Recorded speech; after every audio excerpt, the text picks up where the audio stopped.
I'm with Fihema from Lunacrown Studios. We're going to talk about how we get ambience and how we create a vibe across a track.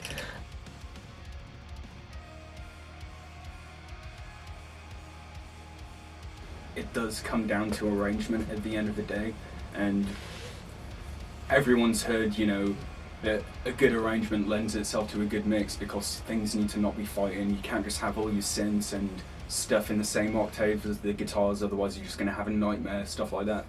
And reverb should be, you know, treated no differently. When you're thinking about ambient layering and stuff like that, that's the most important thing.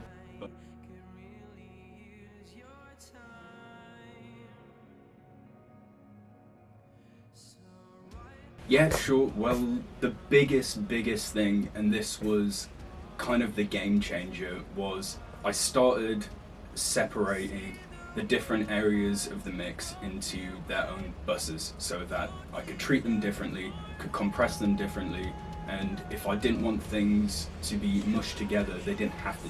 Lots of people use the whole technique of, you know, using an instrument bus, and they'll keep their vocals outside of the instrument bus and stuff like that. And I put all the ambient stuff in between there. So the general idea when I picture it is you've got the band going crazy, and that's their own thing. The core of the band is their own thing. It's got its own movement, and then the ambience just needs to be this sort of thing that 360 envelops around it.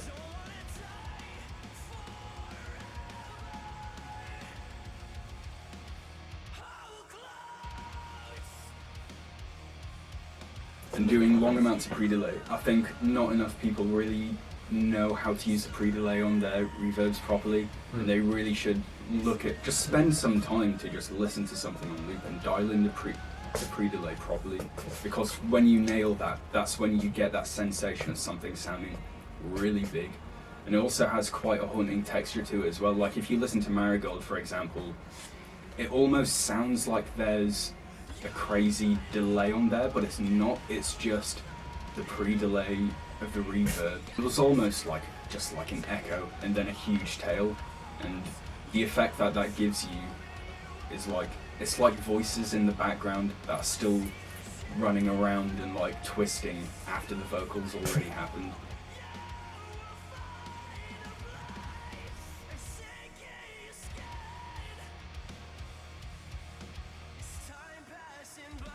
Preverb is all about sort of defining a certain character that you like about one reverb that might not work for a big wash, but it can carry over certain qualities to the end sound that just make it sound really cool. So like, spring reverb sounds really cool. No one really uses it. People usually use like halls and caverns and stuff like that. But if you put like a shorter spring reverb before all your timed effects, people in the ambient community call it preverb. So you've got your preverb, and spring is my favourite because it brings up all the lush high frequencies and stuff. So if you're trying to get a shimmer, or you're trying to get a reverb that really cuts through in the top end of a mix, get a spring reverb, make it like 3 to 4 seconds, put it before all your time-based effects. I even put it before the chorus. Reverb, chorus, delay, then another reverb. Like, just try it. Try putting reverbs into reverbs.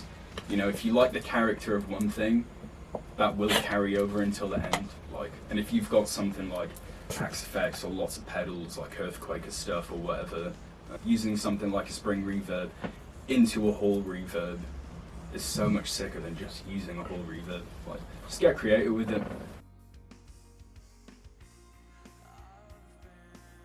So the first one is definitely split your buses, let your ambience breathe.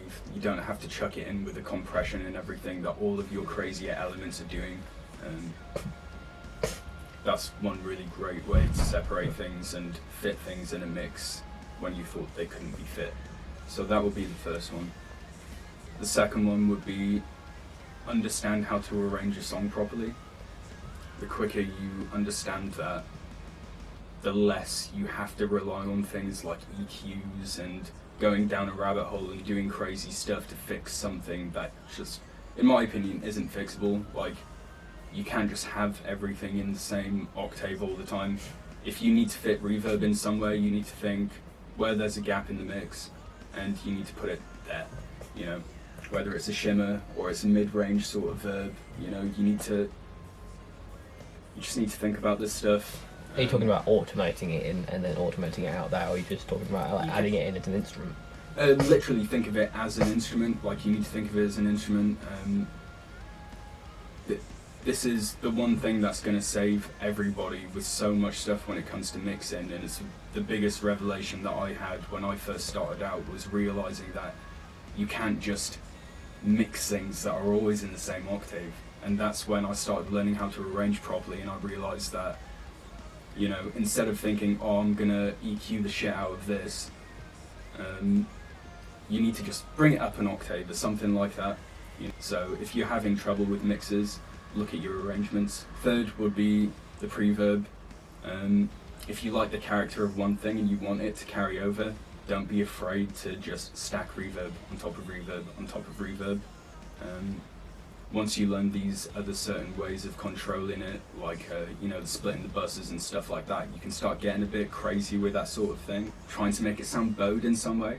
If you don't have a bow, try a fuzz before your entire reverb and timed effects change. So wherever you would have a drive, because fuzz, it distorts across more of the frequency spectrum than say like a distortion or something like that. You know, with tube screamers and stuff, what they're doing is they're filtering a certain amount of low end and then adding volume and drive and then pushing that into the amp.